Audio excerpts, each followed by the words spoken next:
Okay, now, from the beginning. Hit it, boys.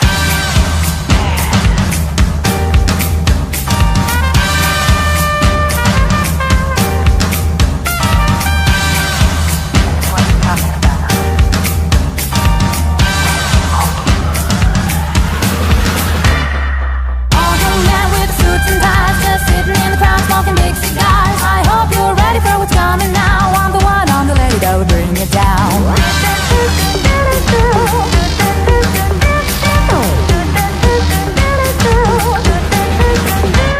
There's a joint on the corner where the big boys play, where the whiskey's running like the rivers, but they all never come for the booze and bass. I'm the one, I'm the lady that'll rock this place. That'll rock this place. That'll rock this place. Rock this place. Rock this place. Rock this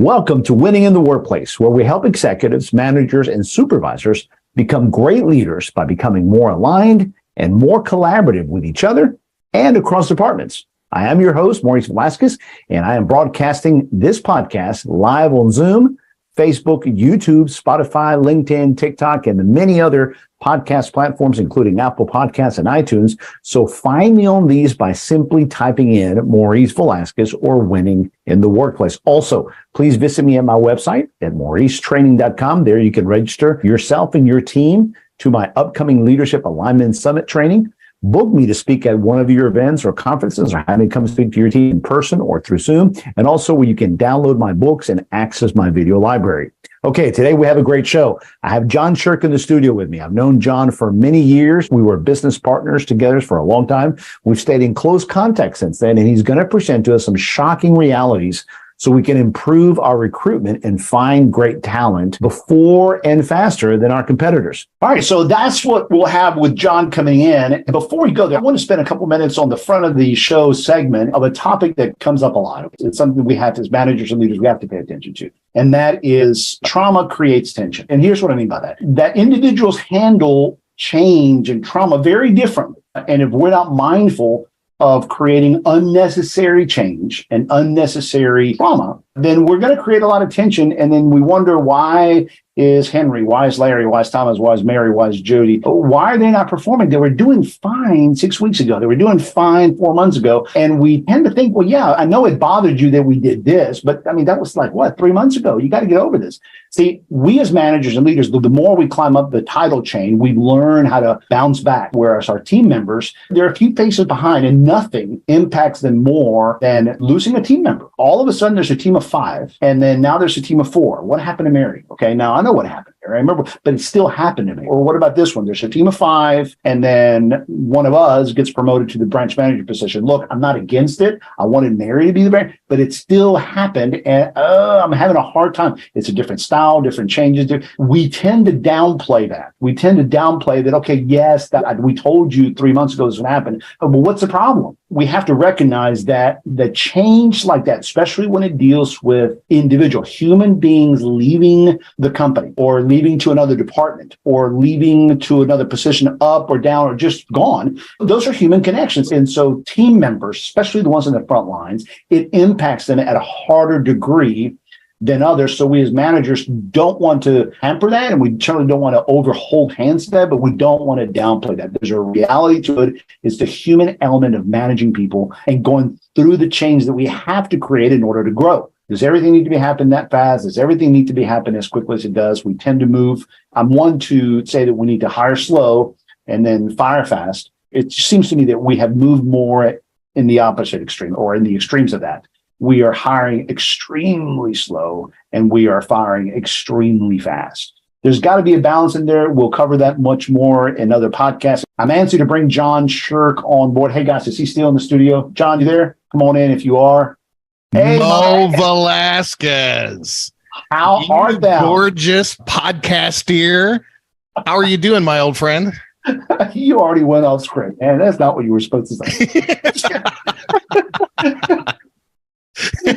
I'm doing well. Did he just call me gorgeous? It's like, I mean, just that I am. I just well, I saw your face and I just blurted it out. I couldn't help it. That's right. It just when you see this face, what do you think? All right, great to have you here, John. It's really a pleasure. Pleasure to be here. So, in full disclosure, everybody, I mentioned to you that John and I have worked in the past together. I don't think I've disclosed how close together. John and I were business partners for 32 years? Or it felt like 32 years. What was it, John? It felt like it. No. It was good. No, it was a solid run of four or 5 years, wasn't it? Yeah. It was about that. 6 maybe. Yeah. Somewhere in there. Yeah. That's right. It was great. It was great. So yeah, a lot of what I do is because John and I figured a lot of that together. Yeah, same here. Yeah. And I watch you, see your podcast, and I see your conversations, and it's like, I remember all that. And John, a lot of what you and I designed together, I'm still enjoying it. So if anything, we perhaps ought to do a podcast on how to come together and how to separate. Yeah, for sure. So we promise not to tell any of those stories. I will say this, that it was very difficult, me being the introvert that I am. Okay. Yeah. Trying to get in word edgewise. You know what I'm saying? Yeah, Mo, I still have back pain from carrying you in all those conversations. It was just so difficult to. Okay, that is a nuclear touche. See, I get you. I remember, I think we would say this to each other almost every day. We'd go out to the parking lot and go, man, that was great. I mean, first of all, you and I made a lot of money. So that's fair statement. I'm going to say, that's yes, correct. Here's the pitch for John. If you want to make money, go meet with this guy. All right. So no, you and I made a lot of money good, but you and I, almost every day, we would part ways after a good high five and hug. We'd say, man, we're doing great. And then we'd both look at each other and say, don't screw this up. And what did we do? We screwed it up. Screwed it up. That's right. Oh, yeah. All right. No, look, I appreciate it. Great having you here. Look, you heard some of what I just said. What do you think about that? You know, what comes to mind initially is that the disparity between the number of available people with adequate talent and the number of jobs available, the extreme gap, and it's getting bigger every day, is unprecedented in the history of American work. Really? And absolutely. Yes. Never in American history has there been a bigger gap. Never in American history has unemployment been lower for this long time. So much so that it's actually changing the experience of work itself. So say it again, the gap between what and what? The gap between the available number of people and the amount of jobs and work to be done and jobs available. Many more jobs available than people to hire. I found the metaphor works. If we just said people are going to hire that they're a loaf of bread, just for the sake of a metaphor. Sure. Before about 2013, 14, in that range, normally, historically, there'd be 100 loaves of bread. And if the market is hot, there's 110 people wanting those 100 loaves of bread. And if we went into a recession or a slowdown, it was more like 90 people wanting those 100 loaves of bread. But since especially 2016, it's more like 300 people want those 100 loaves of bread. And even now there's talk of recession or slowdown. All that means is it takes us down to 150 people who want those 100 loaves of bread. So the pressure, the competition, there's no such thing as recruiting people who need a job anymore, because anybody you would want to hire already has one. And so the whole process of recruiting and retaining people is changing pretty rapidly. As a recruiter myself, I felt it, but I had no idea that's the size of the hole and the challenge that we're facing. So there's more jobs than what there's people available for. So in other words, if you flip that around, people are working. Yeah. So therefore, there's not a whole lot. The pool is not there anymore. Yeah, that's right. Okay, so look, I want to dive into. Let me put up on that. Definitely, everybody. This is John Sherk. Let's spend just a couple of minutes just introducing you, telling us about your bio, World of John, and we have a beautiful history together. It's been great. You and I worked together from like 2009, 2010, 2015 or 16. Yep. We built Team Your World. All right. So tell us after that, and what have you been doing? Sure. Give us some of who you are. Sure. I have two brands that I work with. One is John P. Sherk Consulting, which is more local here in Louisiana. I do some training and some consulting there. Then I also have Operations Laboratory, which is specific to the air conditioning business, which is where my family is from. And grandfather was a technician. My mother worked for Johnson Controls for 40 years. There's kind of a natural thing there. It's completely not mechanical. I ended up writing a dissertation on air conditioning technicians and the dynamics involved in recruiting and retaining them, essentially. And so I have clients across the country in air conditioning, and then locally in primarily Louisiana in other industries as well. That's great. I've told you guys, I have experienced John and his coaching, his consulting firsthand. And hey, I trusted him with clients. I trusted him with confidential information. Very few folks coach and consult the way that John does. A real pleasure, incredibly talented. I highly recommend him. And in most ways, I tell you what, you're way ahead of me on the front. I really still learn from you. I watch your podcast. I appreciate it very much. So thank you so much. So, hey, give us your website and your contact information. Just on the front end. Tell sure. Where to find. Go to operationslaboratory.com. The website is actually getting overhauled currently, or you can reach out to me on LinkedIn. Dr. John Sherk on LinkedIn. Those are the easiest ways to get to me. And then the podcast is called HVAC Joy Lab. The audience is technicians, but you've heard the podcast, Mo. It's not technical. It's about effectiveness on the job and life, how to thrive in the world. Right. Very practical. Very practical. Yeah, I think people could get something from it, even if they're not a technician. Yeah, nice. And you call it a brown bag? That reminds me. Yeah, that's right. Every Wednesday, 11 o'clock Central, I do a live brown bag lunch that posts on LinkedIn and Facebook and YouTube.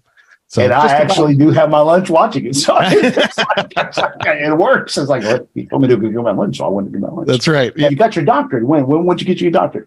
Yeah, it was actually finally all the way done in 2018, but I had worked on it. Kudos, congratulations, major accomplishment. Thank awesome. you. Yeah, awesome. I appreciate that. Yeah, it was a monumental task, and I was very proud of myself when I was done. And they said, if you're not done this year, then get out. Hey, diploma under threat, success, right? That's right. That's right. No, so great. All right, so good. Let's go ahead and pick up where we left off. So yeah, it does present a dilemma for recruiters. John, I hear in the recruitment world, it is hard to find good people. Oh, of course. In reality, I oftentimes also feel that most recruiters aren't fishing right. Correct. Because I have been on fishing trips where I couldn't catch a fish, and yet the three people with me were catching fish. That's right. And it's like we're in the same pond, we're in the same boat, and I'm doing, sure enough, it's a technique. There's certain do's and don'ts, right? So I think, however, what you're saying, though, is a bigger problem, and that is not that you can't find good people. You're saying we can't find people. Yes. Well, we can't find people looking for a job. So the old social contract said Jimmy owns a company. Jimmy's got a job opening. He's looking for a guy. Earl shows up. Earl needs a job. Jimmy's got a job. And now we're going to kick off a relationship of employment. The problem is there's no one like that out there anymore that anybody owning a company wants to hire. There's no one out there without a job looking for one, that kind of talent that you want to bring in. Nowhere. What? They're not there. I was listening, John. You know that 80% of my brain is never listening, okay? But yeah, I was listening. I'm honestly trying to process what you're saying because I'm a little blown away. How is that so? Well, there's just too many jobs and too few people qualified to fill those jobs. And so the idea that I tell this to my clients all the time, if you find a collection of people who need a job, I don't mean this in a mean way, but they're probably not the people you want. That's not what's happening in the current labor market. There's no one out there, if they want a job that is the kind of talent you want to bring in, if they want a job that can't find it. Give me an example. Well, like let's say somebody's got an opening for an air conditioning technician. Okay. Right. I mean, I work in the air conditioning business. Sure. And they put an ad on Indeed that says we're hiring. They get crickets. The idea of saying to the world, job opening, we're hiring, that's meaningless in the current labor market. Now, it's different to say, we will give you more respect here than you get where you're at. Okay, now what I'm doing if I say that is I'm recruiting someone who already has a job, but it's a completely different conversation, right? I don't know if you're saying this in your ads, but I guess the approach, the message is jump. We're not just looking for people looking for jobs. I'm actually trying to attract those that are not looking for a job, and I'm encouraging you to jump. That's it. You just said the answer to the $64 question. For those of you trying to fill those key spots, managers, owners, hiring managers, you have to get out of the mindset. I'm looking for someone out there. Whoever it is you want, they have a job and they're already working somewhere else. Now they may be frustrated, may be open, but the time frame, if someone say, well, they get frustrated, they quit. The time frame to find the next job is measured in hours or days, not weeks or months. And you would have to have amazing magical timing to find someone who's looking for a job if they have the level of talent that you need. Well, I picked up really fast, right? Immediately. That reality, John, like most of my experiences with you, you connect dots for me that it takes me 8 months to, but yes, here's an example, okay? Whenever I'm helping clients with recruiting, I'm telling them that if you put an ad out and you get 12 resumes, and if by the end of the next business day, you have not contacted those individuals on that batch of 15 people, by the beginning of the second day, the top ones are no longer available. Then the next top ones have already given up on you. And then you're left with the bottom 4, bottom 6. And then you say, I can't find good people. That's exactly, you're singing my song, man. That's that fast, right? If you kind of imagine, put yourself in that situation, maybe someone says, I've had it, I'm leaving. They walk out the door and they're not having somewhere else. They haven't really thought about it. They might be taking like a week to just kind of decompress, go fish, spend time with my family. But from the moment that they begin to look, the time frame from when they're looking to when they get an offer is microminutes. I mean, it is fast.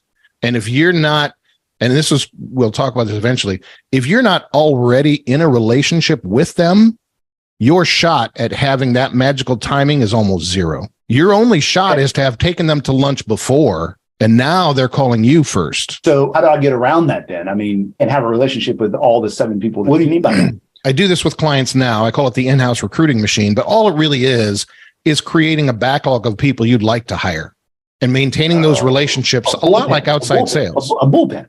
Exactly. I guess what you're talking about is intentional bullpen from folks from within that have those relationships with folks from inside. Is that right? That's right. Yep. When I survey companies, this is how I open this project, and I say, how did you find your way here? It's never less than 70% of the employees got there because of a friend or relative, right? So the thing to do is to find a way to organize those relationships, get referrals from your front line, then go take those people to lunch, to coffee, whatever, create this backlog, this bullpen, this pipeline of people that you're just getting to know.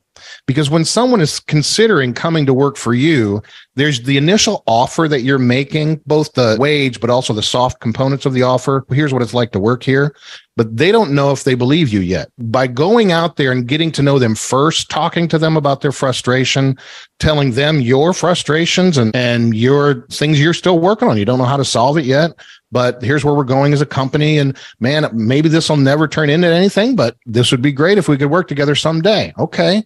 And then keeping up with them, not stalking, but every couple months, take them out to lunch again. Eventually, when that person is ready to make a move, you have skipped the timing problem because they already know you. They already know what they're getting. And if you've done it well, you are fishing, and what your company is the bait. And now they're coming over because they want to. And that's the new version of recruiting. I'm a small company. I have 17 people. All of a sudden, we have a need for 2 people, 2 positions. And I don't have any of that, John. I don't have any of what you've talked about. Okay. Yeah. My only recourse is I got to go create an ad. I got to go put an Indeed, right? I mean, eventually I need to create the culture you're talking about. But right now I got to go phase the monster of that void of talent out there. So yeah, let me break it down a little bit more. So to have an in-house recruiting machine, the specific kind of person, specific role to do that for is when you have a frontline talented person delivering work for an invoice, a law firm, an air conditioning company, an accounting firm, where if you're going to double the amount of business you do, you need twice as many people doing that. Right.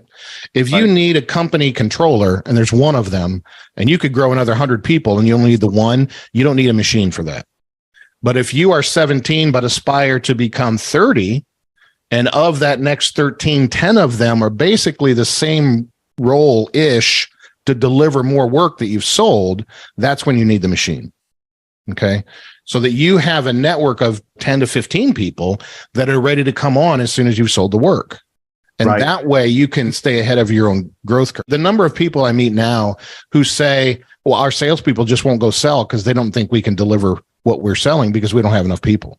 I hear it all the time, right? It starts affecting the psychology of the company. But if you have this backlog you can confidently keep growing your company because you're not just hoping in the darkness for Earl the Destroyer to show up, who just comes in and slays and conquers and can do all this stuff that we had no idea. All right, so key component I'm hearing is you really got to teach some leaders, somebody, to think in terms of building a backlog.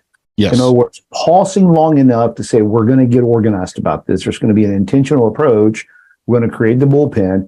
But right now, I mean, still live, John, in whenever FedEx became the hottest thing, everything became last minute. Everything became last minute. So, hey, I can get a package to Russia in 2 hours or overnight. So therefore, hey, I don't have to prep earlier, And so everything became last minute, right? Yeah. Heck, I got dressed for this podcast 2 minutes before. I'm just kidding.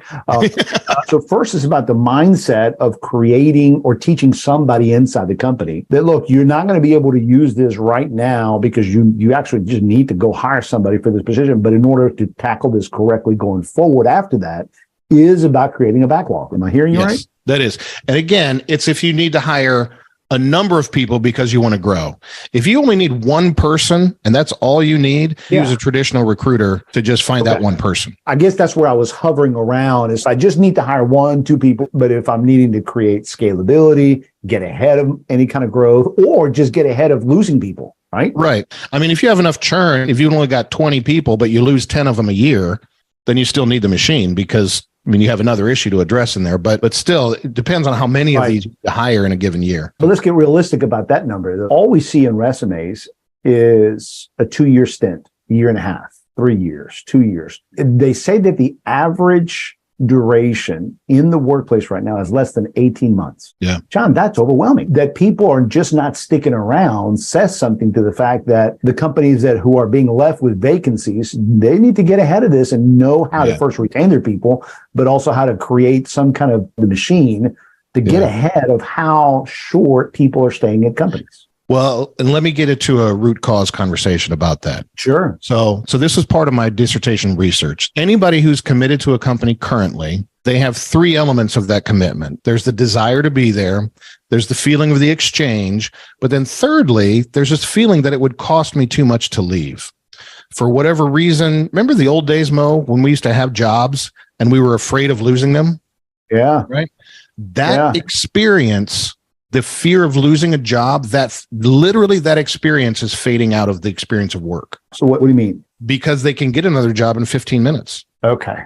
There's no grand fear of, what if I can't get another job?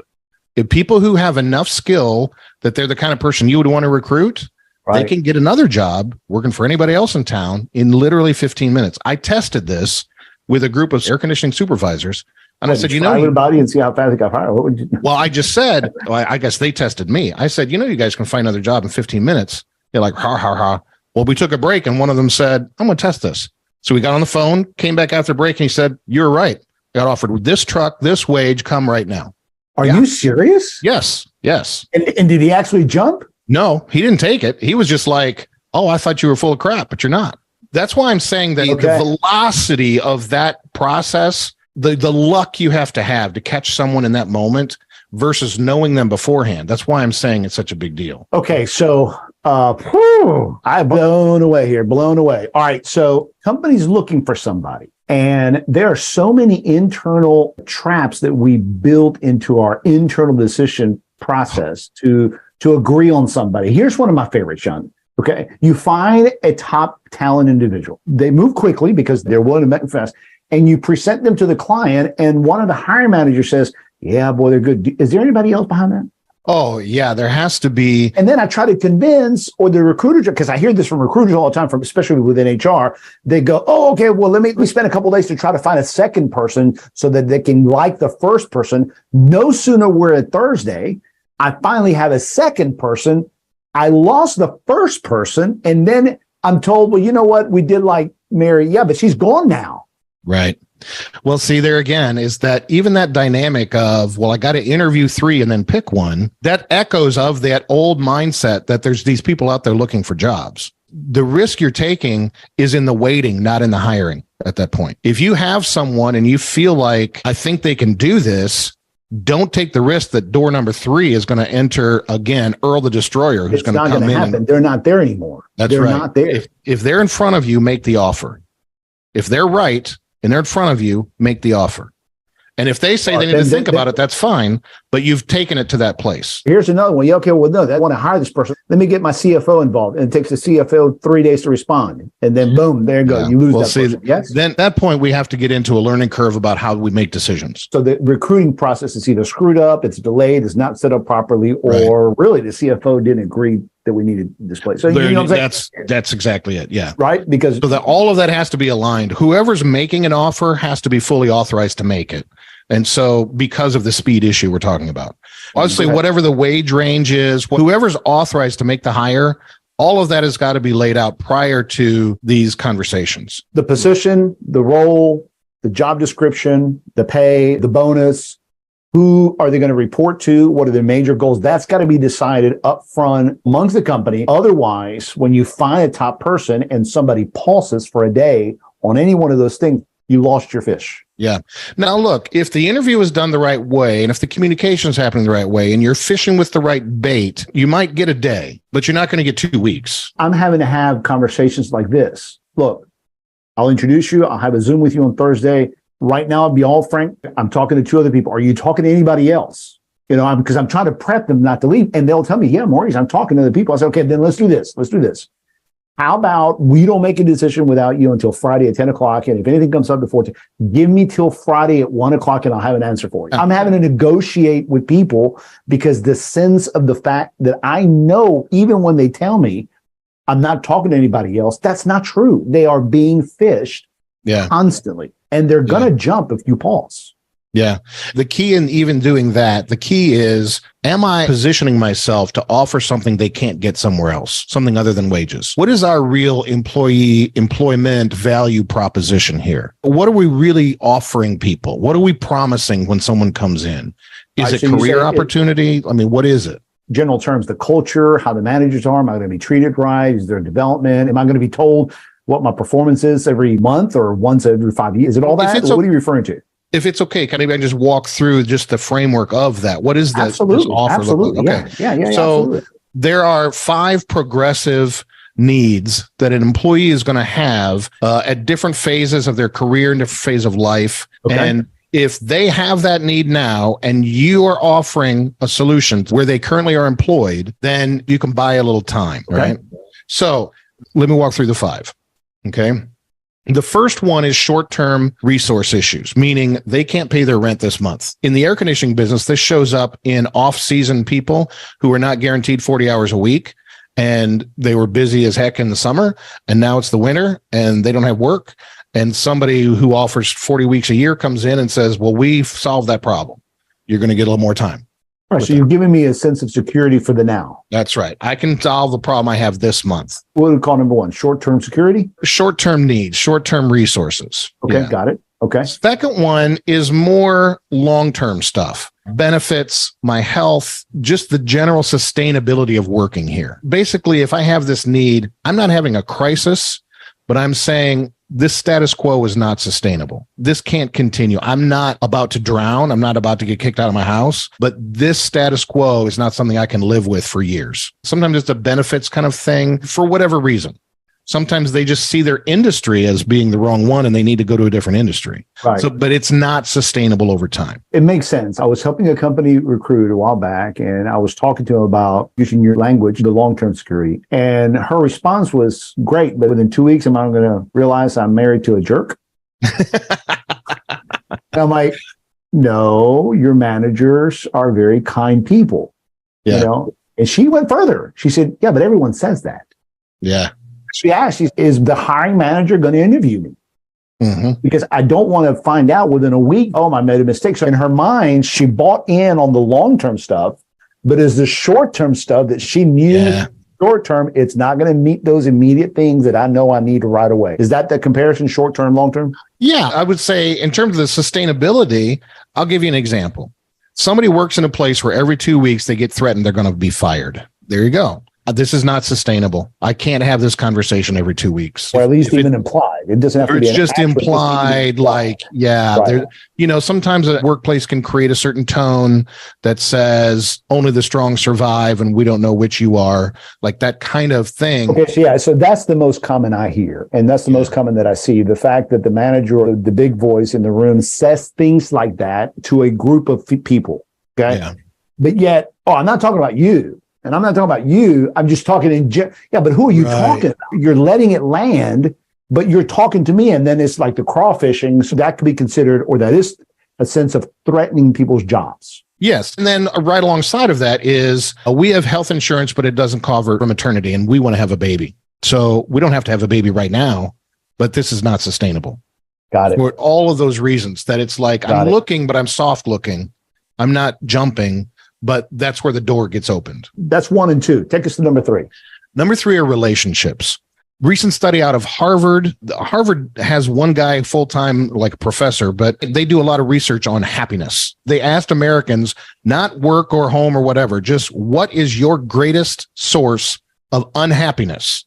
And the number 1 answer by far, conversations with my boss. Are you serious? Yes. Conversations with my boss is my greatest source of unhappiness in life. Forget public speaking. Oh, yeah. None of that stuff. My greatest angst. Conversations with my boss. Conversations with my boss. So forget this whole thing of having effective one-on-one meetings. First of all, they're not having them.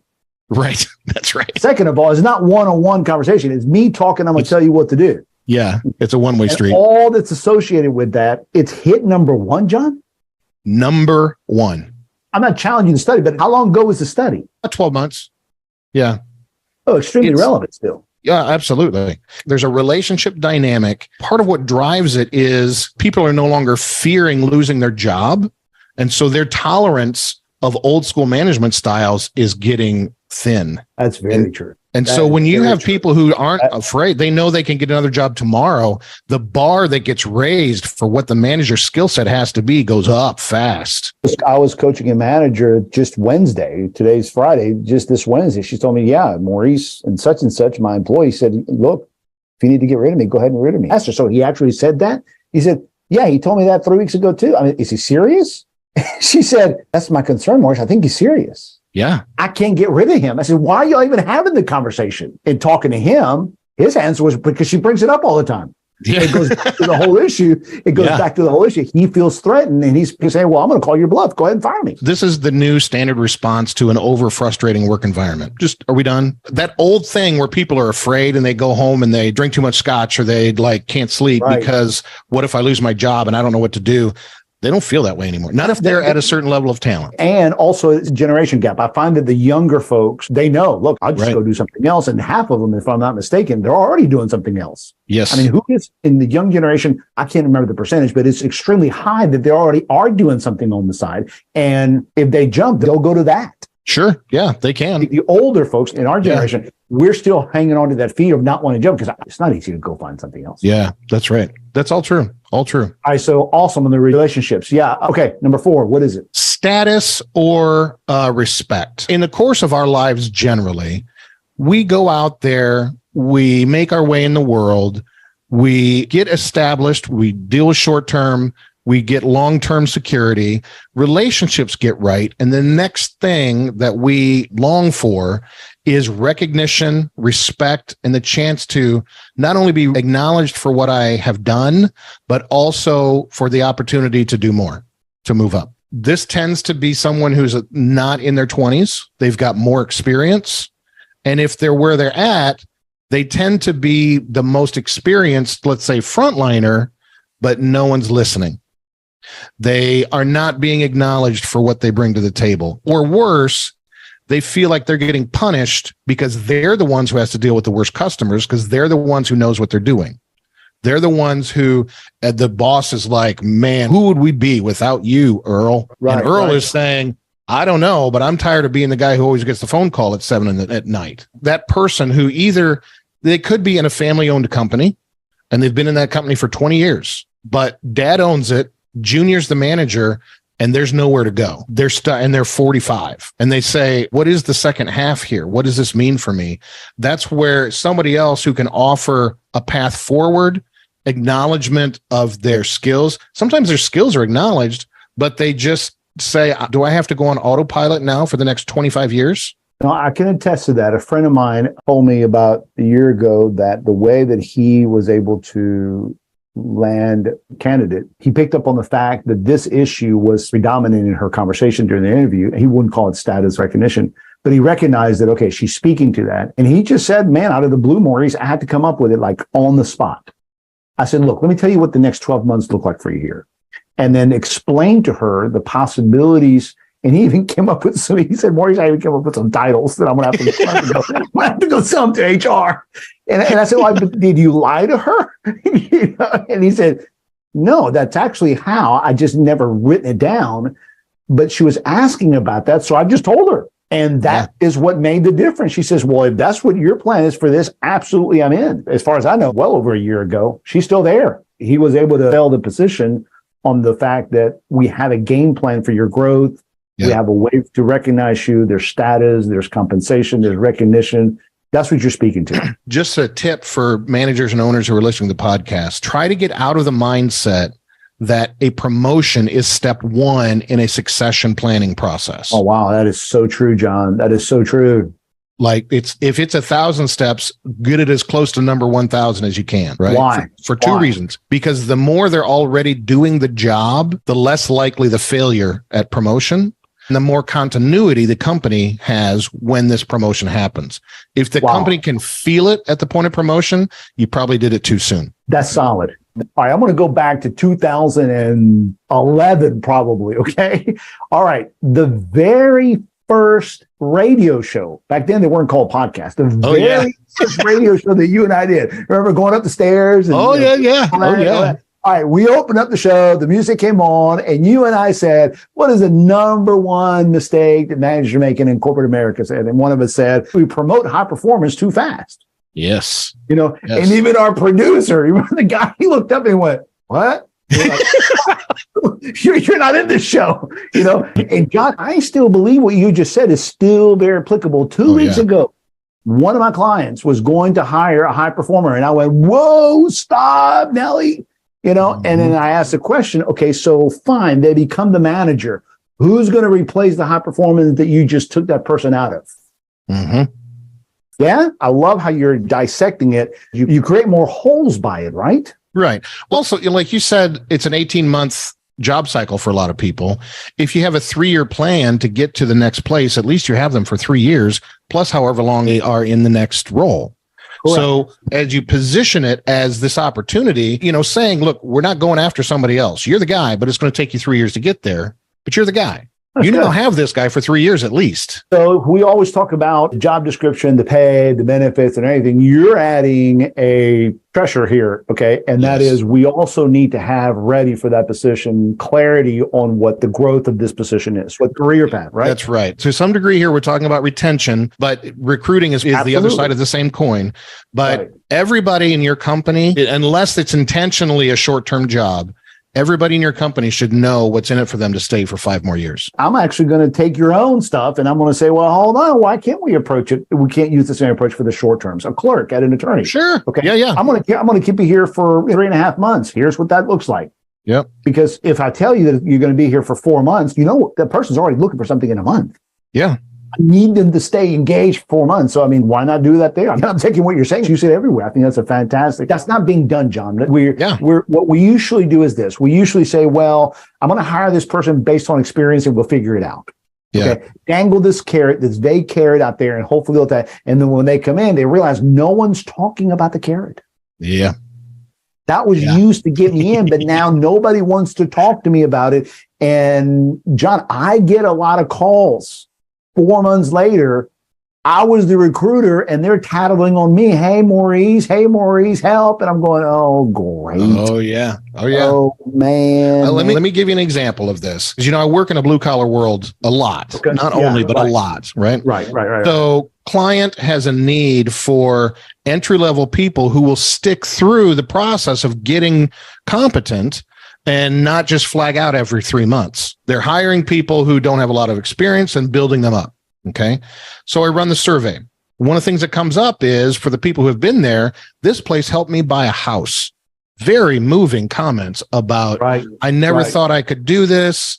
These are not college grads. These are people who are trying to get started. They're in their early 20s. So now what we've put together, we haven't implemented, but we've put it together, is a program in which when someone has, after they've been there 3 months and they're there, is a 5-year plan with a combination of payroll deduction and help with closing costs that 5 years from now, you can buy a house.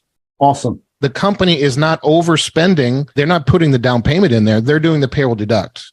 All right. So for those that are listening going, yeah, John, but you're talking about, a company that's got 300 employees. You can't do that with a small company. With this one, 110. Okay. But you can do it much smaller than that. How much smaller? 2. If you got one person and you need to have them stay for 5 years, they've got to have some reason to stay there for 5 years. And this is where you just have to get creative and talk to people. I'm thinking, there was a clinic who actually, they lost one of their office managers to a law firm, and they got that person back. Says, okay, look, I'm sorry.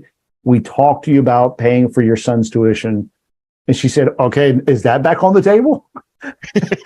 She went back to her job, John, because they basically went back on a promise they had ignored. And the owner knew it, and he said, you know what? I made some promises. And when he brought it back, he shot her an email and says, I'm sorry I never did. I realized this, yada, yada.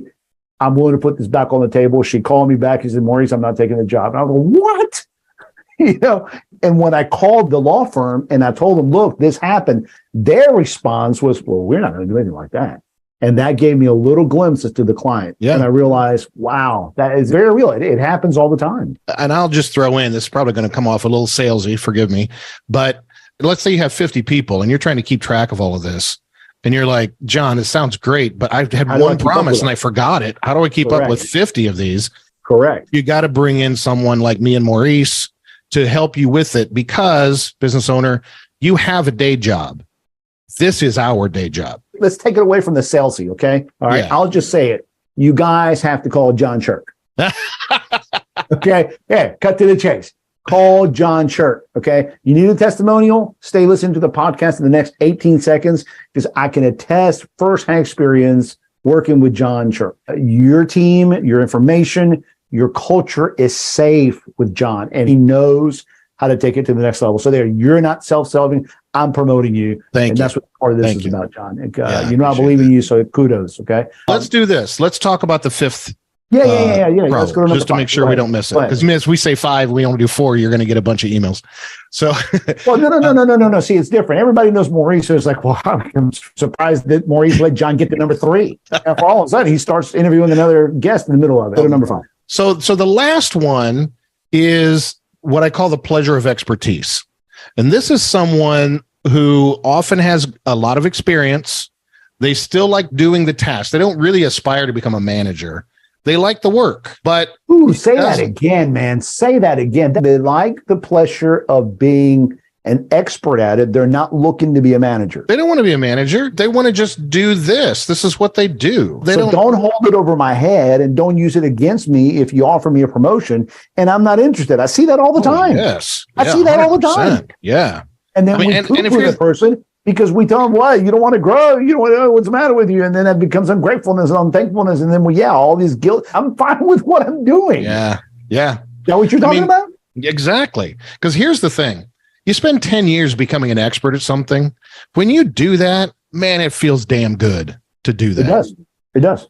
And so this 5th need is, I'm not able to do what I do best every day where I am. I want to feel the pleasure of doing what I do best every day. And so I would be willing to consider somewhere else, if I could do what I do best every day. Because I've landed, right? I'm landed. I know what I'm doing. I don't need to be excessively constricted by certain processes. I don't need to be micromanaged. I know what I do. I do it well. I love doing it. Your wage is fine, but do I get to do what I do best every day? Or am I going to get chased around by somebody 10 years younger than me trying to make a name for themselves? Am I going to have to excessively report things that go to some spreadsheet in the ether that I don't know what that's about? So I've got to fill out all this paperwork every time I do this. That's and good. And being able to take the person who is that level of expert, probably 10 years of experience, and just let them do their job, you know? And that goes back to what then you and I talked about earlier. Our first radio show is be careful taking a high performance individual that's consistent and an expert at it, and then forcing them or putting them in a position to where they have to become a manager. That's right. And not only is it difficult because they don't get the pleasure of that, they feel the opposite. It's a different job. If they've never been a manager, now they go to work and do something poorly every day. I'm just going to warn you, okay? Just on this topic, you're coming back for another podcast. Okay, just on that one, okay? You'd already earned the right for that long. You're coming back for that one, okay? Because there's a lot to unpack there. There's a lot to unpack. Yeah. Okay. All right. So I want to ask you one more question, and then give us a close up, and then I want you to have the last word. All right. So this whole idea of hiring slow and firing fast. Okay. John, you've slapped me around the face a couple of times here. Now, doing recruiting in the last 5 years, okay, I'm sensing a change. I never put the dots like you put the dots. I understand that way more now. But what do we do with this? Is that not applicable anymore? Kind of. Here's the thing. When we talk about hire slow, fire fast, we're talking about a transactional hire and fire. Is that the traditional approach? Is that what you're talking about? Right. Got it. Don't do a transaction fast or slow, but now we're doing relational hiring. So, the slow part now of hiring is getting to know that person more deeply. And that process gives you the time. There's more interviews. There's more conversation. So you know when you're hiring them why they really want this job, not just that they want a job, because they already have it. So we're looking at two models. One called the traditional model, which you just got to fill it in and you got to move fast. Okay. Then slow that down a little bit to get to know and create some kind of relationship. But what you're talking about is build this machine and this culture and this approach in the process. And through that process, build that bullpen and build those relationships slowly and steadily. That's right. So that when it comes time to hire, you can make that decision, bam, because you've talked to this person for 2 years. You've been interviewing for 2 years. No one's got time for that. No one's got time for that. You just made your job a whole lot harder. Trying to convince a bunch of people to do this. Because I'm sitting going, I'm good at the traditional recruiting. You want me to do what now, John? Yeah. It's like I have a hard time selling on the idea of, look, let's not create internal quagmires for the traditional. But without a doubt, I'm seeing it, John, the need to have to create this in-house machine is the missing link. Yeah. Otherwise, all we have left is the traditional transactional hurry up and slow down to try to find somebody. And that's not well, and in essence, what you're doing is taking the slowdown part of it and pre-doing it before the actual offer. Yes. So that that you know you've had 5 lunches with this person and you know their wife's name or their husband's name. And so when the time is right and they say, hey, you know what? I just came out of this meeting. I'm ready. I am not going to let you or me dive into what I'm about to say, but it's got a connection. Again, here's podcast number 3 for you and I. Okay. This assumes that our managers aren't going to create a bunch of empty positions all the time. Oh, that's a good point. That's a good point. Right? Yeah. Because it comes down to, bottom line, how are the frontline managers and how are the key managers treating people, building those 5 things. And if I have a short temper and I'm quick and I'm just going, and then we just clean house all the time just because it's time to move on. And then we create these open positions. I got tired of Larry. Yeah. We're putting unnecessary pressure because of the management style and what the managers are doing. Okay, fine. I dove into it. Make a comment on that. Give me your thoughts. I'll just say this. If you feel like I don't need an in-house recruiting machine, you definitely need an in-house retention machine. And it's the same 5 issues. You've got to ensure short-term security, long-term sustainability, relationships, status and advancement, and the opportunity to do what I do best every day. That is your retention game. That's the strategy. Like a good movie, John waits till the end to give us the twist and the bang. There you go. That's right. It turned out it was Bruce Willis the whole time. Yeah, fine. Just on that last point, fine. I'll pay for lunch. All right. This has been great, man. Oh, yeah. So much fun. No, seriously. We've got to unpack some of this because we have to get ahead of this whole recruiting thing. It is drowning everyone. Oh, it is drowning everyone. In specific industries, it is the difference between life and death for the company. There will be companies who don't make it because they can't recruit enough people and they just starve out. Have you started seeing some of the AI stuff, artificial intelligence on the recruiting industry? Oh, a little bit. In the last 6 weeks, John, I've had to look at it and say, man, we got to get ahead of this because those recruiting companies that start using AI, another layer on top of this, right? Yep. All right, man, you got to have the last word. Give it to us. Give us your closing thoughts. What did we leave on the table? Anything you want to tell us, you got the last word. Don't be afraid of this labor market. Just be open to doing it a different way. The labor markets always rebalance themselves eventually, though this one is going to take a long time. Because there is no industry where there aren't more people leaving than coming in that are talented. There isn't a single one. What we've talked about is the new reality, but all you have to do to get ahead of all of your competitors is engage in what we've talked about, because there's plenty of people who just won't do that because they're not willing to. No, that's great, John. Seriously. You know what? It wasn't surprising. I know you, every time you sit down and you have something to say, and it's very impacting. And man, kudos. Grand slam 4 times in a row. Appreciate you very much. Appreciate you. Absolutely. Let's stay in touch. You are definitely coming back. You're coming back. Okay. Yes, I am. All right. Give us your website again. Give us your contact information. How do we get a hold of you? operationslaboratory.com, or just look me up on LinkedIn. Do a lot on LinkedIn. So just look me up, Dr. John Sherk on LinkedIn, and reach out to me there as well. All right. Thank you, John. Thank you, Maurice. You gorgeous dude. Well, at least you stay consistent. Front end, back end. Yeah, very good. I appreciate that. See you, man. Have a great weekend. Yeah, you too. See you, man. Thank you for joining me. Remember, my podcast is every Friday at 8:15 Central. Coming up next week, we have David Day from the Day Group, and he's going to talk to us on how digital marketing and advertising has radically changed the market and the ability for companies to know how to get their messages out and increase sales. You do not want to miss this one. If you want to be a guest on my show, go to my podcast and fill out the form. I would love to have you on the show. The page is winningintheworkplacepodcast.com. Again, winningintheworkplacepodcast.com. All right, remember, at the core of leadership is leaders and managers showing a united front with the other leaders and managers in the organization. It's about being on the same page, speaking a united message, being a cohesive team. That level of alignment is the difference and your competitive edge. I guarantee you, your competitors are not being aligned and they're not being cohesive. If you do that, you will get ahead. And by doing it well is how you and your teams can win in the workplace. See you next week.